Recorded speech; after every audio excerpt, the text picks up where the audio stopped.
Shalom, selamat sore anak-anak. Apa kabar hari ini? Baik, hari semua ya?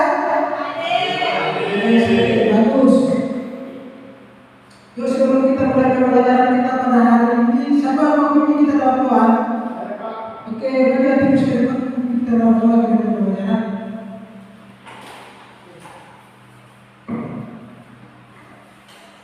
Baik, teman-teman dan Bapak, mari kita berdoa.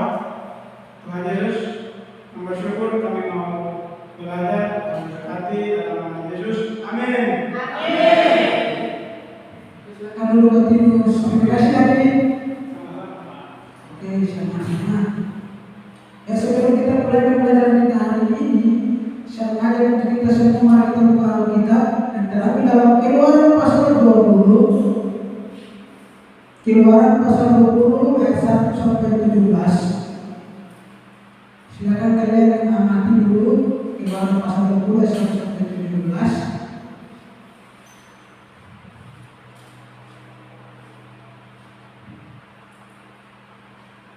Silakan kalian pahami dulu. Bapak berikan waktu 3 menit ya.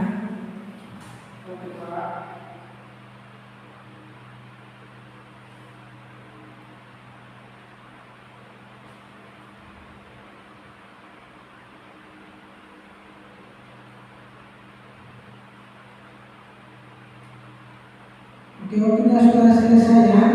Tetap diperhatikan dari kitabnya ya ini, ya, supaya kita pahami bersama-sama tentang ke-10 firman Allah pada hari ini yang kita pelajari.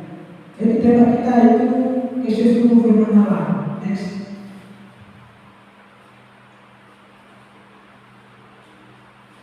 Yes. Oke, tujuan pembelajaran kita pada hari ini yaitu mengikuti ke-10 firman Allah secara berurutan, menjelaskan makna setiap firman Allah. Ini membedakan firman yang berhubungan dengan kasih Allah dan kasih kepada manusia, memberikan contoh penerapan firman Tuhan dalam setiap kehidupan kita sehari-hari, menunjukkan sikap hormat kepada Allah beribadah, menjaga perkataan satu dengan yang lain, menunjukkan sikap kasih kepada sesama dalam jujur, mengasihi satu dengan yang lain,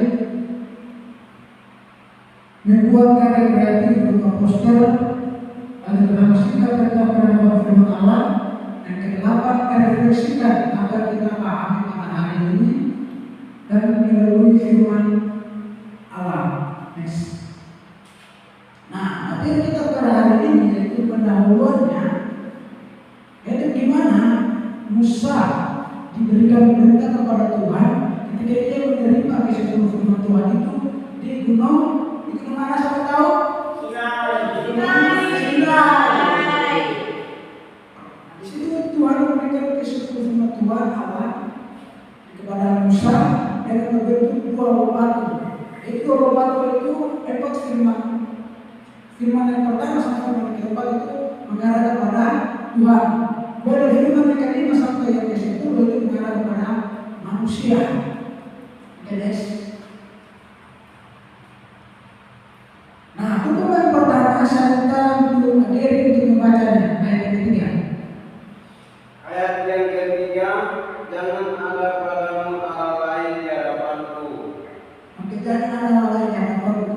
Kenapa? Bahwa Tuhan itu adalah Tuhan yang esa, Tuhan yang kita percaya, bahwa Tuhan yang berkuasa berdaulat dalam setiap kehidupan manusia, yang memiliki otoritas, yang berkuasa, bahwa Tuhan itu adalah yang harus kita sembah dalam setiap kehidupan kita, berharap kepada hanya Tuhan, tetapi bahwa tidak boleh kita sembah hanya kita kepada Tuhan kepada kehidupan kita. Oke, hukum yang kedua dibacakan oleh Denis.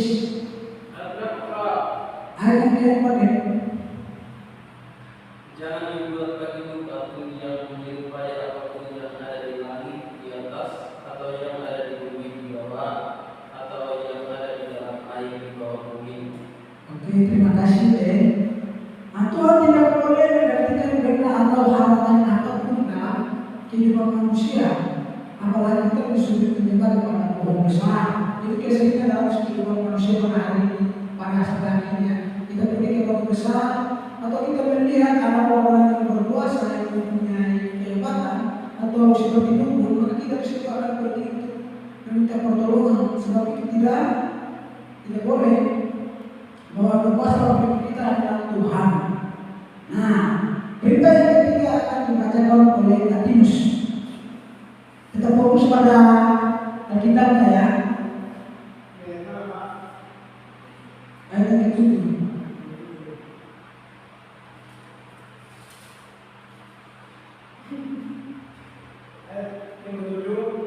Jangan menyembah nama Tuhan Allahmu dengan sembarangan, sebab Tuhan akan menentang berat bersalah orang yang menyebut namanya dengan sembarangan. Oke, jadi kita menyebut nama Tuhan Allah dengan sembarangan. Sebab kenapa? Karena Tuhan itu adalah Tuhan dan kita seperti jika kita menyebutkan nama orang lain, misalnya pasti orang kita akan marah sama dengan Tuhan. Tuhan lebih marah lagi, kita akan berusaha lagi. Kalau Tuhan mempunyai nama lain dalam kehidupan kita, makanya kita harus menyebut nama Tuhan itu dengan benar. Itu yang dilakukan oleh bangsa Israel pada zaman waktu itu, bahwa mereka tidak pernah menyebut nama Allah. Maka itu adalah peringatan bahwa nama Allah adalah nama yang kudus, nama yang sakral dalam kehidupan umat Israel. Oke, hukum yang keempat akan dibacakan oleh Ida.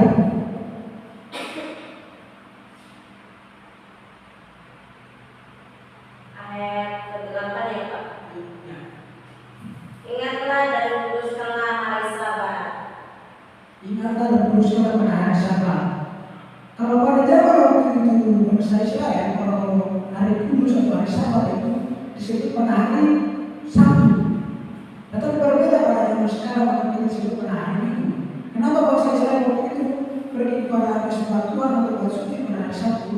Karena itu tidak disebut pada hari Sabat, hari yang sakral pada waktu itu. Tetapi berbeda pada zaman sekarang. Zaman sekarang kalau kita adalah ibaratnya di hari Minggu. Karena hari Minggu karena Tuhan sudah datang menebus dosa kita dan Dia bagi pada hari ketiga yaitu hari Minggu. Nah, oleh karena itu maka kita harus percaya kepada Tuhan kepada hari ini. Maka kita mengakui bahwa Tuhan itu hari yang harus dipercaya kita masing-masing. Siapa di sini kalau tidak percaya kepada Tuhan? Tidak ada, semuanya percaya ya? Atau di sini percaya kepada Tuhan atau percaya kepada hukum atau percaya kepada pendeta yang di sekolah minggu atau di ibadah umum? Percaya. Percaya sama-sama. Percaya sama Tuhan. Oke, percaya sama Tuhan. Nah, hukum yang kelima akan dibacakan oleh Iki. Hormatilah ayahmu dan ibumu. Oke, hormatilah ayah dan ibumu.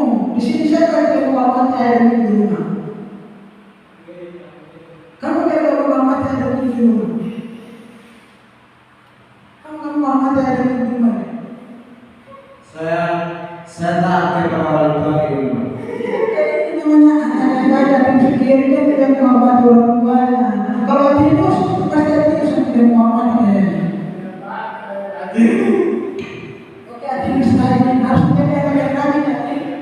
Oke, adik-anak yang taat kepada orang tua. Kita harus menghargai orang tua kita.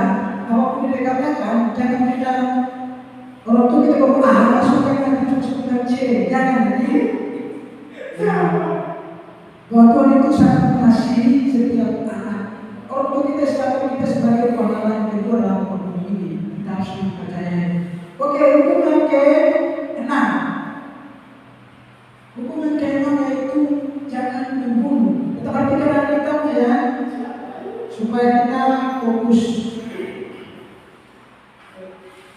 Jangan membunuh. Karena apa? Jangan sudah membunuh. Bahwa tidak hanya membunuh secara fisik.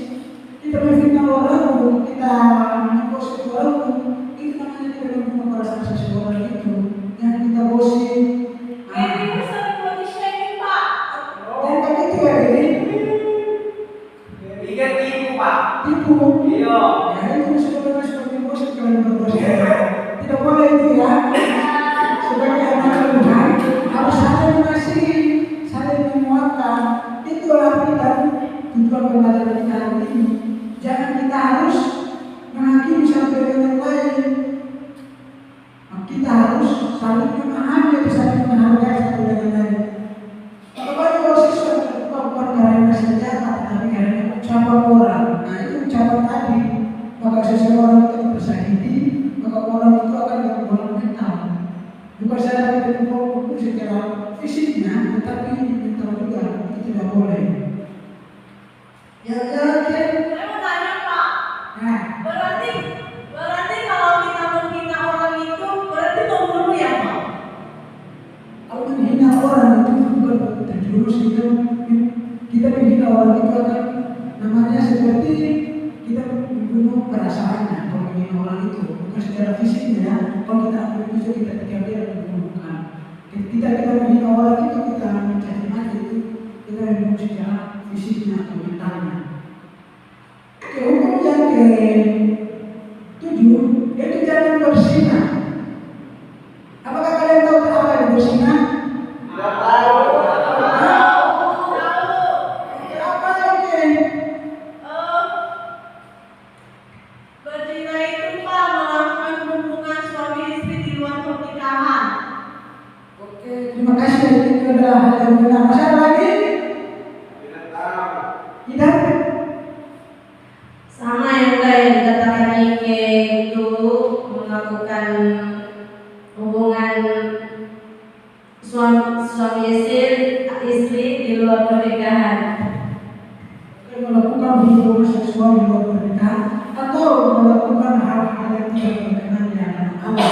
Contohnya, bisa kita melihat dalam kehidupan kita dalam sehari-hari. Bukan sekedar mengambil barang aja, tetapi juga kalau kita menuntut pada saat ujian, kalau kita tidak bisa ujian kita menuntut atau melihat catatan teman atau melihat hasil kerjaan itu sudah namanya kita sudah berzina.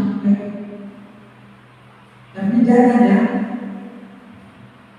Tetapi di dalam kehidupan remaja sekarang dalam menonton pornografi, exciting, itu pornografi pergaulan yang bebas, pacaran yang tidak sehat. Tetapi harus menjadi orang yang taat kepada orang tua.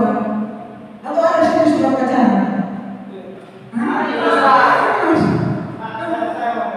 Ya, kalau kita pacaran sama orang yang tidak seiman itu apa berzina atau tidak? Kalau kita pacaran dengan orang berbeda agama ya? Oke, itu pacaran nanti bisa saya. Itu namanya kan cinta berbeda agama. Tetapi cinta berbeda agama dengan beda keyakinan, beda iman. Itu kami sudah dilarang oleh Tuhan. Kita harus bersatu iman. Itu pacaran sama beda agama Pak. Jangan yang masuk putuskan pacaran tadi. Ya cara yang itu yang berbeda syarat dan keyakinan. Ya berarti. Ya. Nah hukum yang ke-8 itu tentang jangan mencuri. Tetap fokus ya dalam kitabnya ya. Iya Pak. Iya Pak. Jangan mencuri. Bisa kita lihat ayat yang 15. Bukan sekedar mengambil barang tetapi tidak menyontek. Ketika kita lagi atau mengerjakan tugas untuk mengambil uang orang tua tanpa sekedar orang tua. Atau ada di sini yang sering mencuri di rumah kalau tidak dikasih uang jajan, tidak pergi di sekolah, tidak kasih uang ongkos, belajar anak yang mencuri. Kamu ada? Saya mencuri hati penyebaran itu. Oke, jangan mencuri hati ya. Jadi, karena itu adalah kita melanggar hukum yang ke-8. Oke, kita lanjut hukum yang ke-9. Jangan mengucapkan saksi dusta. Siapa di sini yang mengucapkan selalu mengucapkan saksi dusta? Besok saya akan pergi, saya akan bantu akan memberikan pengakuan, tetapi tidak menepati janjinya itu. Ayo siapa? Tidak, masih kita. Pak, kemarin nanti Mus janji sama aku kasih aku jajan, tapi dia belum kasih Pak. Yang kayak gitu tidak boleh suka kamu. Kalau kamu suka kamu mengucapkan saksi dusta, kalau kamu punya hak atau memberikan kepada sesama atau memberikan makanan, gak usah kamu bersaksi. Sama dengan hal kita bohong, kata firman Tuhan, fitnah. Kalau kamu memberikan makanan kepada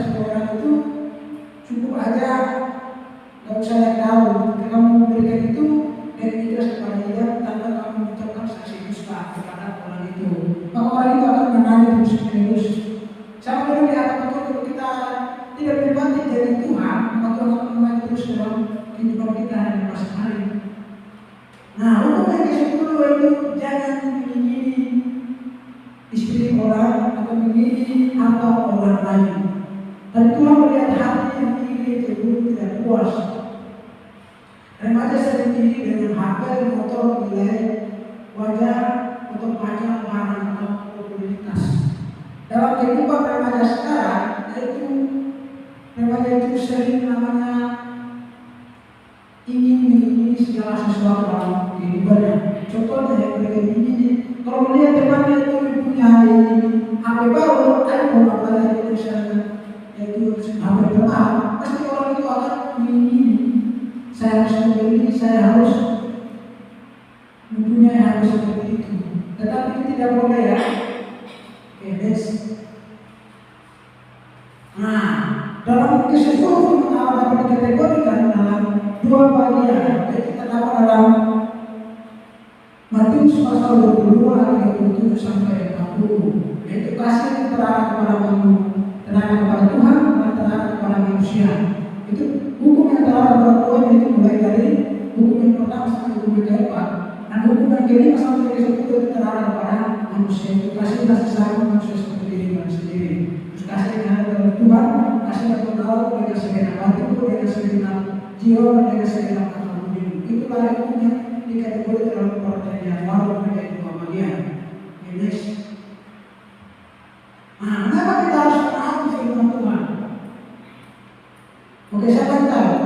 Kenapa kita harus menaati firman Tuhan dalam kehidupan kita?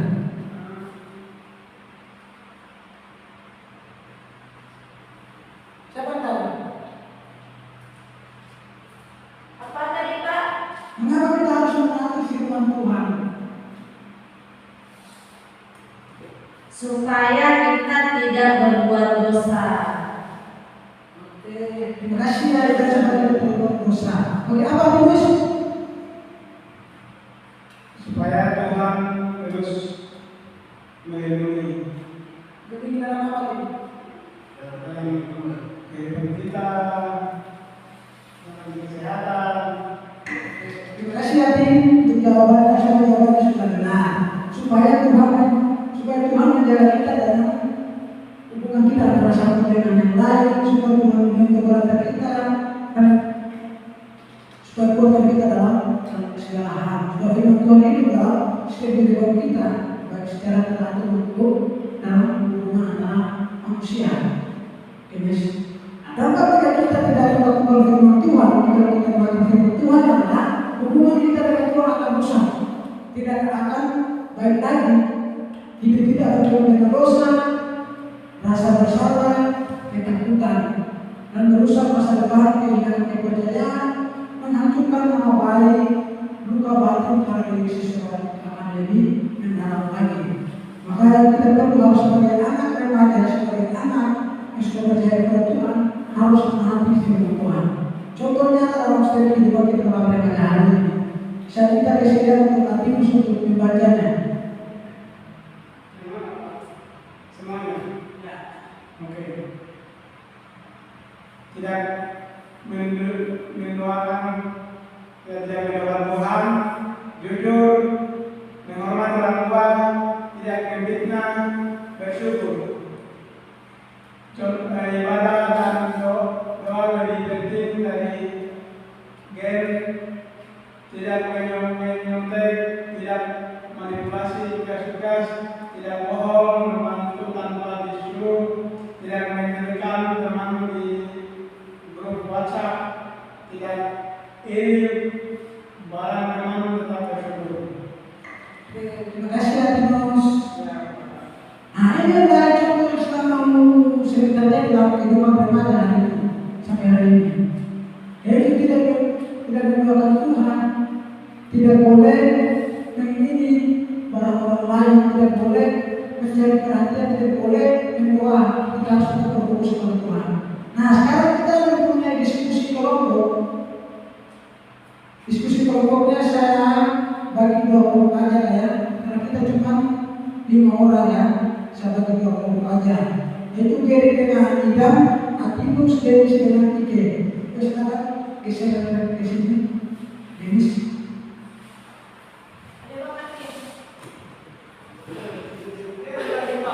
geser-geser supaya kita tidak kelompok.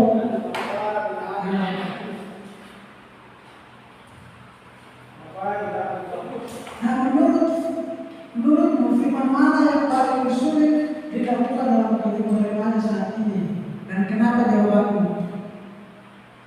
Kenapa contoh berharap kebenaran apa yang sering membuat siswa jauh dari Tuhan? Mengapa mereka termasuk mencuri di hadapan Tuhan? Dan bagaimana cara terhadap menghormati orang tua di rumah? Nah, saya berikan waktu 5 menit ya untuk kalian diskusikan, nanti akan presentasikan ya perwakilan satu kelompok.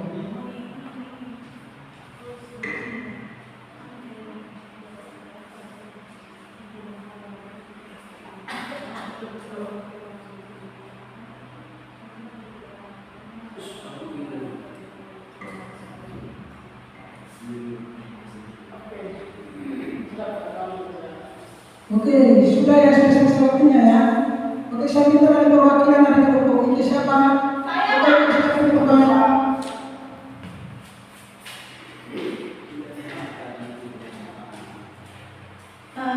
Dari hasil diskusi kami Pak soal pertama menurut kami firman mana yang paling sulit dilakukan itu yang pertama itu firman yang ke-10 memini, karena remaja saat ini itu sering memini apa yang dimiliki oleh teman-teman mereka seperti bapak, ayah, dan sebagainya. Terus yang kedua yaitu berzina. Dengan gaya pacaran zaman modern sekarang ini itu nggak ada jarang banget ada anak-anak remaja atau pemuda yang pacaran terus.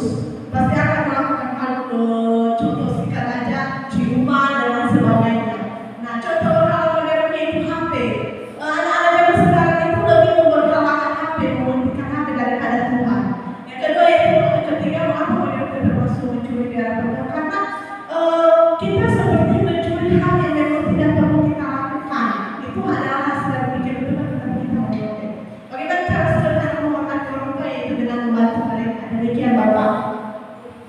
Terima kasih ya untuk kelompok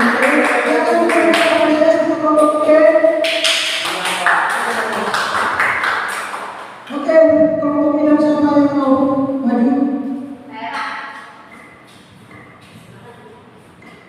Baik, kami akan menyampaikan hasil diskusi kami berdua dengan Gary. Sebagai pertanyaannya, menurut kami firman yang paling sulit dilakukan oleh remaja saat ini yaitu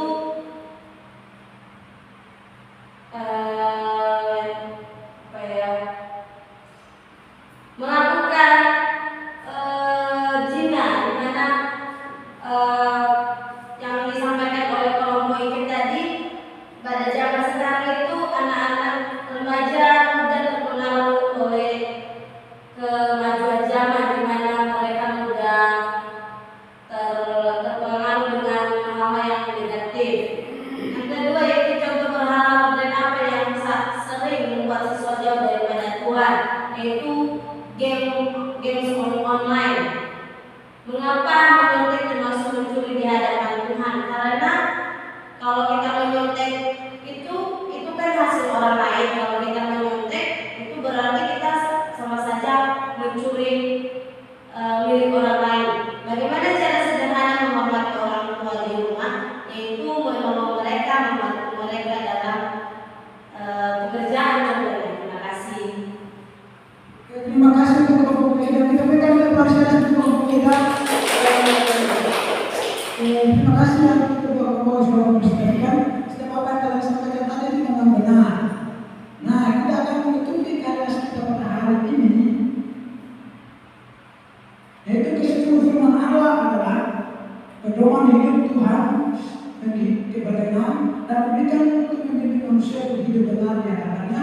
Firman sudah diabaikan adalah dua bagian besar, yaitu kasih kepada Allah dan kasih kepada sesama, yaitu dalam kasih kepada Tuhan, yaitu firman yang mulai dari 1 sampai 4 dan firman kepada manusia 5 sampai 10. Menurut firman ini bahwa kita harus menghormati dan menghargai setiap apa yang kita miliki dan setiap apa yang kita alami. Meskipun kita diberikan ribuan tahun yang lalu di seluruh firman Tuhan, tetapi relevan bagi situasi hari ini. Bahwa firman Allah itu adalah firman yang hidup dalam setiap pribadi seseorang. Nah, kita akan mengakhiri kelas kita pada hari ini.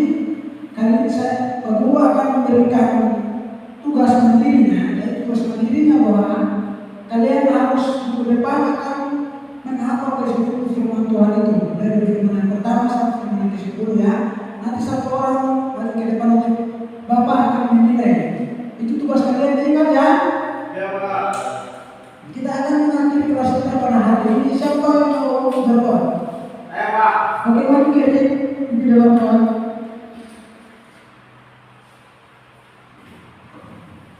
Mari Bapak dan teman-teman kita berdoa. Terima kasih Tuhan Yesus. Kami sangat bersyukur Tuhan telah menolong kami untuk bisa dapat belajar, dan kami juga Tuhan tuntun supaya kami boleh dapat memahami apa yang disampaikan oleh Bapak. Kami akan pulang masing-masing. Boleh kau menetapkan kami pulang ke tempat penginapan kami masing-masing. Bila doa dan baik mohon kami dalam nama Tuhan Yesus. Haleluya. Amin.